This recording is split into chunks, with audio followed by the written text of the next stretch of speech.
Imagine a villain so overwhelmingly powerful and bizarre that the vast DC universe might just have to leave him on the comics page forever. Superboy-Prime, the ultimate nemesis of Superman. With James Gunn's Superman movie raking in massive box office success, turning a tidy profit that tripled expectations compared to previous films like Man of Steel, the floodgates are open for Gunn to weave more stories into the expansive DC tapestry. One standout feature of the film was its depiction of a world already acclimated to extraordinary events, where superheroes battling otherworldly creatures or massive monsters feels as mundane as a Tuesday errand run. This setup empowers Gunn and future creators to craft a DC universe that dives straight into action without pausing to explain the surreal, ditching the need for witty one-liners every few minutes to highlight the absurdity of comic book spectacles.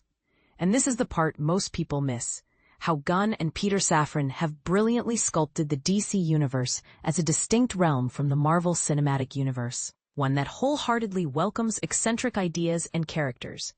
Think of the quirky ensemble in Creature Commandos, or the hints of Mr. Mix-Ups popping up in Season 2 of Peacemaker, where a mischievous imp threatens chaos in ways that nod to the wilder side of DC lore. The upcoming Superman sequel, with Brainiac teased as the central antagonist, suggests Gunn is ready to embrace even more outlandish, purely comic book-inspired figures beyond simple foes for the hero to pummel.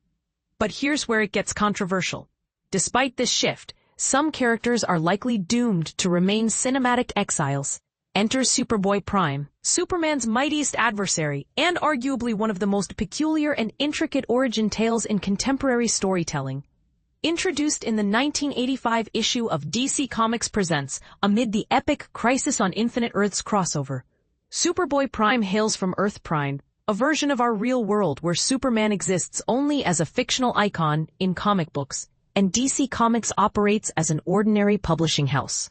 Picture a 15-year-old avid fan named Clark Kent, relentlessly bullied for sharing his name with his idol, who suddenly discovers his own Kryptonian heritage and superhuman abilities. He evolves into one of the most formidable entities in mainstream comics, layering in meta-elements that make him as self-aware as Deadpool, but with a far grimmer temperament. This character can literally shatter the fabric of reality and warp time itself, all while shattering the fourth wall to address the audience directly. Superboy-Prime serves as a profound commentary on fandom itself. He began as a hero, surviving the Crisis on Infinite Earths, alongside the Superman and Lois Lane from Earth 2 and Alexander Luthor from Earth 3. They venture into a new dimension for what seems like idyllic retirements, but it spirals into a nightmarish confinement that unhinges Superboy-Prime, transforming him into a villain who masterminds the Infinite Crisis. In this role, he embodies toxic fandom, a fan enraged by alterations to beloved heroes, descending into sadistic acts like orchestrating genocides and allying with the Sinestro Corps. Now, portraying a Superman foe as a critique of unhealthy fanaticism isn't flawed by default. In skilled hands like Gunn's, it could spark fascinating narratives.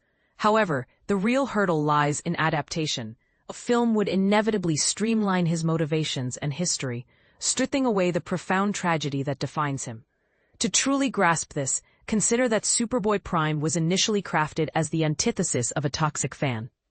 He paid homage to the classic Superboy concept, bidding farewell to that era as DC transitioned post-Crisis, much like how Earth 2's Kal-El received a dignified send-off to honor the golden age of Superman.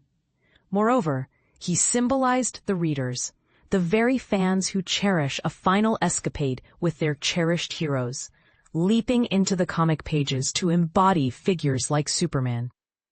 Adapting Superboy-Prime for the screen demands more depth than a villain like Syndrome from The Incredibles, who starts as an ambitious inventor turned bitter foe.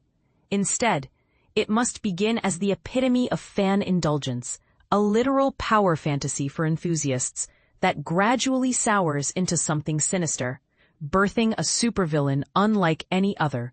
Could this translate into a compelling cinematic antagonist?